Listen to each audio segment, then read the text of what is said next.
Global study में आपका बहुत स्वागत है। मैं हूं नवीन कुशवाहा। जीवनी के सेशन में हमारी आपकी मुलाकात हो रही है, तो चलते हैं भारतीय स्वतंत्रता सेनानी की गिनतियों में महान क्रांतिकारी रखाल चंद्र डे का जीवन परिचय दोस्तों जानने के लिए। दोस्तों, रखाल चंद्र डे ने जीवन में क्या कुछ खास किया है उसके बारे में जानते हैं, तो चलिए जानते हैं। तो दोस्तों, ये हैं रखाल चंद्र डे। रखाल चंद्र डे का जन्म 1901 को बंगाल के चटगांव जिले में हुआ था। उनके पिता का नाम शरद चंद्र डे तथा माता का नाम स्वर्णमयी देवी था। रखाल चंद्र विद्यार्थी जीवन से ही क्रांतिकारियों के संपर्क में आ गए थे। वह मास्टरदार सूर्यसेन के शिष्य थे। सन 1917 में रखाल चंद्र नेशनल इंस्टीट्यूट के छात्र थे और सूर्यसेन वहां शिक्षक के रूप में नियुक्त होकर गए थे। अध्ययन के अतिरिक्त वह भी मास्टरदार के शागिर्द बनकर उसके क्रांति कार्यों में भागीदारी करते रहे। रेलवे स्टेशन पर डाका। सन 1918 में चटगांव क्रांतिकारी पार्टी का सर्वाधिक दुस्साहसपूर्ण अभियान था चटगांव रेलवे स्टेशन को लूटना। दोस्तों, इस प्रकरण में सूर्यसेन, अमिता प्रसाद चक्रवर्ती, अनंत सिन्हा, रखाल चंद्र डे इत्यादि पकड़े गए थे। रखाल चंद्र को न्यायालय ने सबूतों के अभाव में बरी कर दिया। रखाल चंद्र को सन 1920 में कोलकाता के क्रांतिकारियों से घनिष्ठता बढ़ाने हेतु भेजा गया। कुछ समय तक वह उत्तरपाड़ा के विद्यापीठ में भी रहे। वह विद्यापीठ क्रांतिकारियों का केंद्र था। गांधी जी ने सन 1922 में चोरी चौरा गांव में उत्तेजित भीड़ द्वारा कई सिपाहियों को थाने में आग लगाकर जिंदा जला दिए जाने के विरोध में सत्याग्रह आंदोलन स्थगित कर दिया था। तो चटगांव के क्रांतिकारियों ने पुनः अपना पुराना हिंसक मार्ग अपनाकर देश को आजाद कराने का प्रयास आरंभ कर दिया था। दोस्तों, विश्वस्त क्रांतिकारी। दोस्तों, रखाल चंद्र को 1925 में दूसरी दफा कोलकाता भेजा गया। अब वह दल के भरोसेमंद सदस्य थे। वह शोभा बाजार स्ट्रीट में रुके। उन दिनों कोलकाता में क्रांतिकारियों के दो ही अड्डे थे, एक शोभा बाजार स्ट्रीट और दूसरा दक्षिणेश्वर में। दोनों स्थानों पर बम बनाने का काम होता था। शोभा बाजार स्ट्रीट वाले घर में कुछ दूसरे क्रांतिकारी युवक भी रह रहे थे। एक दिन अनंत चक्रवर्ती व अनंत हरि मित्र ने रखाल चंद्र से कहा, तुम कल हम दोनों के साथ जापान जाना है, तैयार रहना। यह मास्टर का हुक्म है, मरीजों की सेवा। दोस्तों, स्वाभाविक है कि रखाल चंद्र डे जापान प्रस्थान हेतु मन स्थिति बनाने में लगे। संध्या परे उत्तरपाड़ा में एक क्रांतिकारी ध्रुवेश चटर्जी वहां आए। उन्हें तेज ज्वर था। पुलिस उसकी तलाश में थी। रखाल चंद्र डे को उसके दक्षिणेश्वर में वाचस्पति पाड़ा नामक स्थान पर भेजा गया, जो अपेक्षाकृत सुरक्षित स्थल माना जाता है। वहाँ कई रुग्ण क्रांतिकारी आकर रुके थे। रखाल चंद्र को उसकी सेवा शुश्रूषा हेतु रात भर वहीं रुकना पड़ा। उन्हें अपना यह कार्य काफ़ी पसंद आया। पुलिस की छापामारी। दोस्तों, रात्रि मरीजों की सेवा में गुजरी। प्रातःकाल किसी ने द्वार थपथपाया। रखाल चंद्र डे ने ही द्वार खोला। देखा तो सामने पुलिस कर्मियों का बृहद दल घेरा डाले खड़ा था। द्वार खुलते ही पुलिस के सिपाही रखाल चंद्र डे पर टूट पड़े और उन्हें पकड़कर आंगन में ले आए। अन्य क्रांतिकारी ने अंदर से कमरे बंद कर दिए जिससे पुलिस भीतर ना आ सके, किंतु पुलिस द्वार तोड़कर भीतर दाखिल हुए। अपने सारे मरीजों को एक स्थान पर देखकर पुलिस अधीक्षक ने गहरी हमदर्दी दर्शाई। आवास की गहन तलाशी ली गई। एक अलमारी में पिस्तौल, गोलियां, बम और बम बनाने के सामान भरा हुआ था। पुलिस द्वारा तमाम लोगों को गिरफ्तार करके मरीजों को अलीपुर केंद्रीय जेल के अस्पताल भेजा गया। वह कामयाबी सौभाग्य से ही पुलिस के हाथे लग गई थी। पुलिस खोखा नाम से विख्यात किसी क्रांतिकारी की तलाश में वहाँ पहुंची थी और बिल्ली के भाग्य से छींका टूट की तर्ज पर एकाएक उस क्रांतिकारियों के संपूर्ण गिरोह में हाथ लग गया, और वह भी हथियार और सबूतों के साथ। दोस्तों, मुकदमा चलाया गया। सबूत तो मिले ही थे, किंतु उनके साथ आरोपियों का रिश्ता जाहिर नहीं हो रहा था। फिर भी सभी को सजाएं दी गई। 3 से 10 वर्ष की सजाएं विभिन्न क्रांतिकारियों को सुनाई गई। दोस्तों, भूपेन चंद्र चटर्जी हत्याकांड। रखाल चंद्र डे उस समय अलीपुर की केंद्रीय जेल में ही थे कि भूपेंद्र नाथ चटर्जी को कत्ल कर दिया गया। भूपेंद्र नाथ चटर्जी गुप्तचर विभाग का उप अधीक्षक व अंग्रेजी हुकूमत की गुलामी इस हद तक अधिकारिता करता था कि उसका प्रयास यही रहा था कि जैसे भी मुमकिन हो क्रांतिकारियों का साहस भंग कर उन्हें माफ़ी मांगने के लिए प्रोत्साहित करें। इसके लिए वह सारा साम दाम दंड भेद प्रत्येक नीति का उपयोग करता था। एक क्रांतिकारियों ने रखाल चंद्र डे से भूपेंद्र नाथ चटर्जी को मार गिराने की चर्चा की थी। इस बात को आगे कुछ बात बढ़ी नहीं। तभी एक दिन संध्या में जब रखाल चंद्र एक दूसरे क्रांतिकारी बंदी अनंत हरि के साथ पड़ोस के यूरोपियन वार्ड में जापानी कुश्ती जुड़ो देख रहे थे, एकाएक ही जेल में वंदे मातरम महाकाली की जय का उद्घोष होने लगा। जेल में खतरे का सायरन बजने लगा। पुलिस ने आकर तमाम कैदियों को उसकी बैरकों में कैद कर दिया। बाद में मालूम पड़ा कि उप अधीक्षक भूपेंद्र चटर्जी की क्रांतिकारी कैदियों ने जेल के भीतर ही फौलादी छड़ों से प्रहार करके हत्या कर दी है। न्याय का दिखावा। जेल के भीतर हुई सरकारी अधिकारी की हत्या से भारतीय हुकूमत ने कई कैदियों पर अभियोग चलाया। प्रमोद चौधरी, अनंत हरि मित्र को फांसी, अनंत चक्रवर्ती, ध्रुव चटर्जी, रखाल चंद्र डे को ताउम्र कठोर कारावास की सजा सुनाई गई। जिस वक्त भूपेंद्र नाथ चटर्जी की हत्या हुई उस वक्त अनंत हरि मित्र व रखाल चंद्र डे यूरोपियन वार्ड में जूडो कुश्ती देख रहे थे। किंतु न्यायाधीश ने जिसको सजा जो देनी थी दे दी और न्याय का नाटक पूर्ण किया। दोस्तों, जेल में यदि कुछ समय पूर्व यह सजाएं दी गई होती तो समानांतर इस तरह आजीवन कारावास के कैदियों को अंडमान की जेल में भेजा जाता था, किंतु कुछ वर्ष से राजनीतिक बंदियों को अंडमान भेजना सरकार ने बंद कर दिया था। इस कारण रखाल चंद्र को गोवा के समीप कोरेआर जेल भेजा गया। उन्हें एकांकी काल कोठरी में रखा गया। उस कोठरी में न दिन की रोशनी आती थी न रात में। पहरेदार और भोजन लाने वाले व्यक्ति के अतिरिक्त किसी अन्य व्यक्ति के दर्शन भी नहीं होते थे। किसी से बात करने की तो फिर संभावना ही क्या।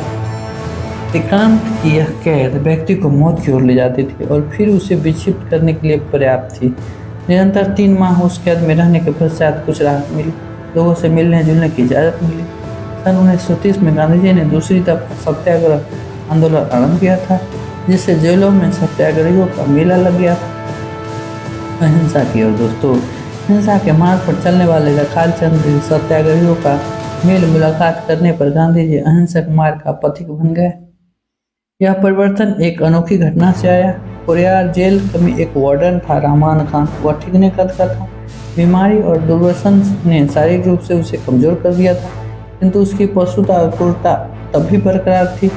अपनी वर्दी का रोग द्वारा वह अपनी ताकत से ज़्यादा अन्याय करता था। एक दिन संध्या को रखाल चंद्र ने देखा कि वार्डन एक रुग्ण कैदी को उसकी कोठरी में बंद करने के लिए अपनी चमड़े की कमरबंद बेल्ट से पीटे जा रहा है। वह कैदी प्रार्थना कर रहा था कि कोठरी में बंद करने से पहले उसे ज्वर की दवा दे दी जाए। रहमान खान उसकी प्रार्थना पर कान दिए बिना उसे निरंतर पीटते जा रहा था। बीच बचाव का प्रयास। दोस्तों, रहम दिल रखाल चंद्र से यह देखा नहीं गया। वह रहमान खान के करीब पहुंचे और कैदी की पिटाई से बचने का प्रयास करने लगे। रहमान खान लड़की से भी कमजोर निकला। रखाल चंद्र ने एक हाथ ही लगाया तो वो धड़ाम से जमीन पर जा गिरा।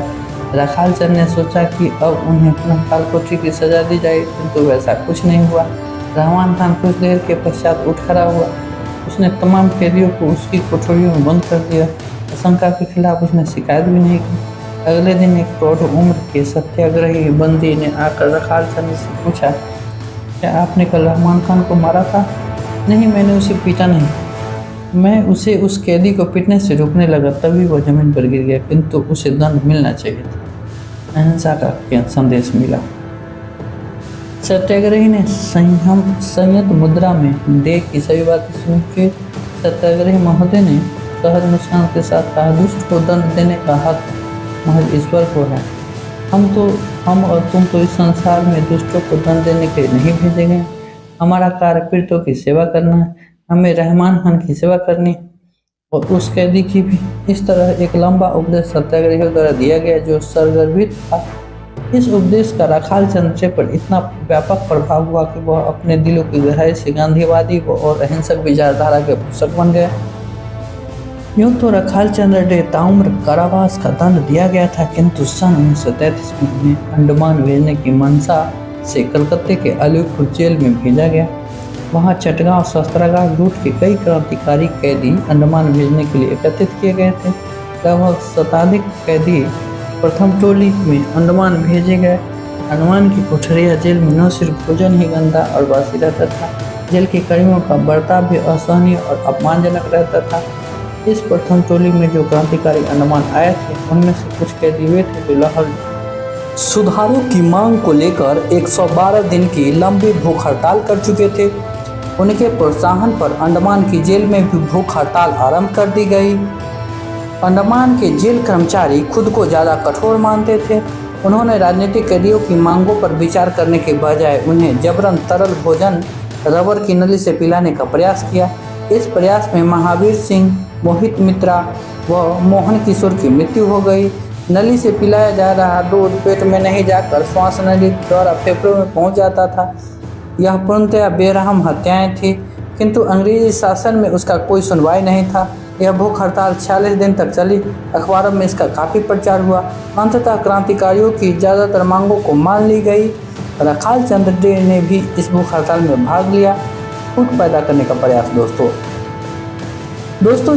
एक को सुविधा दो और दूसरे को सुविधा से वंचित कर दो, दोनों में ही अन्यास ही बैर पैदा हो जाता है। इसी तर्ज पर अंग्रेजी हुकूमत ने क्रांतिकारियों में बैर करने के लिए उसमें बी व सी श्रेणी का भेदभाव खड़ा कर दिया था। राजनीतिक कैदियों को जीवन की सुविधाएं देकर हुकूमत ने उसकी एकता तोड़ने की नीति अपनाई थी। इन सुविधाओं पर फर्ती कसते हुए अंडमान के जेलर जेम्स ने भी यह कहा था कि वाह, खाओ पियो और मौज करो, बस अब स्त्री संसर्ग की मांग मत कर बैठना। जेल की यातनाएं मिलकर सहने और उसका विरोध करने में एकता का जो भाव था वह समाप्त हो गया। कैदी सुविधा भोगी होकर राष्ट्रभक्ति से विमुख होने लगे। पुनः भूख हड़ताल दोस्तों, अंडमान की जेल में दूसरी बार भूख हड़ताल सन 1937 में की गई।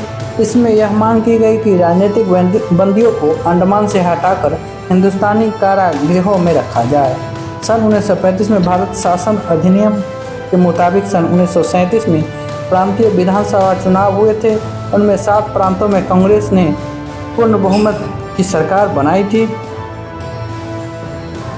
नए बने कांग्रेसी मंत्रिमंडल ने मांग की कि राजनीतिक बंदियों को देश की मुख्य भूमिका में लाया जाए। सरकार नई परंपरा आरंभ करना चाहते थे, अतः उन्होंने यह मांग मान ली। इस प्रकार रखाल चंद्र डे को भी अंडमान से लाकर कोलकाता की अलीपुर जेल में रखा गया। जब अहिंसा कर बैठे दोस्तों, संपूर्ण अहिंसा का भाव हृदयंगम कर लेना आसान नहीं था।